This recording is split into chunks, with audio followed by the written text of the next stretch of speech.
बहुत समय पहले हरे भरे जंगलों और शांत नदी के किनारे एक प्रसिद्ध गुरुकुल था। वहां दूर दूर से शिष्य आकर शिक्षा पाते थे। उनमें से एक शिष्य आरव पढ़ाई में बहुत तेज था, पर उसका स्वभाव थोड़ा चंचल था। गांव में रहते हुए आरव धीरे धीरे उन लड़कों के साथ समय बिताने लगा जो आलसी थे, कामचोर थे और अपना समय खेल तमाशे में बर्बाद करते थे। धीरे धीरे उसकी पढ़ाई कमजोर होने लगी और उसका स्वभाव भी बदल गया। गुरुजी ने आरव को कई बार देखा। कभी वह पाठ याद नहीं करता, कभी खेलों में समय गंवाता। एक दिन गुरुजी ने उसे अपने पास बुलाया और बोले, गुरुजी, आरव, पहले तुम सबसे आगे रहते थे, लेकिन अब पीछे क्यों हो रहे हो? तुम्हारा मन पढ़ाई में क्यों नहीं लगता? आरव शर्मिंदा होकर, गुरुदेव, मुझे समझ नहीं आता, शायद मैं बदल रहा हूं। गुरुजी मुस्कुराए, पर मन ही मन उन्होंने ठान लिया कि अब आरव को एक गहरी सीख देनी होगी। गुरुजी ने आरव को अपने साथ रसोई में ले जाकर कहा, यह देखो। उन्होंने चूल्हे से जलते हुए अंगारे निकाले और उन्हें ठंडी राख में रख दिया। कुछ ही समय में चमकते हुए अंगारे काले और ठंडे हो गए।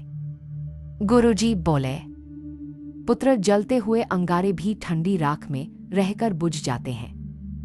वैसे ही जब एक तेजस्वी शिष्य बुरी संगति में पड़ता है तो उसका तेज, उसका ज्ञान और उसका उजाला धीरे धीरे खत्म हो जाता है। आरव चुपचाप गुरुजी की बात सुनता रहा। कुछ दिन बाद गुरुजी आरव को गांव की ओर ले गए। रास्ते में उन्होंने एक शराबी को देखा जो रोज आम के पेड़ के नीचे बैठता था। वह पेड़ के पके आम तोड़कर खाता, कभी पेड़ की डालियां तोड़ देता और नीचे गंदगी फैला देता। गुरुजी ने कहा, देखो आरव, यह आम का पेड़ कितना फल देता है, लेकिन शराबी की संगति में यह भी गंदा लगने लगा है। अच्छे का साथ बुरा हो जाए तो उसकी पहचान भी मिट जाती है।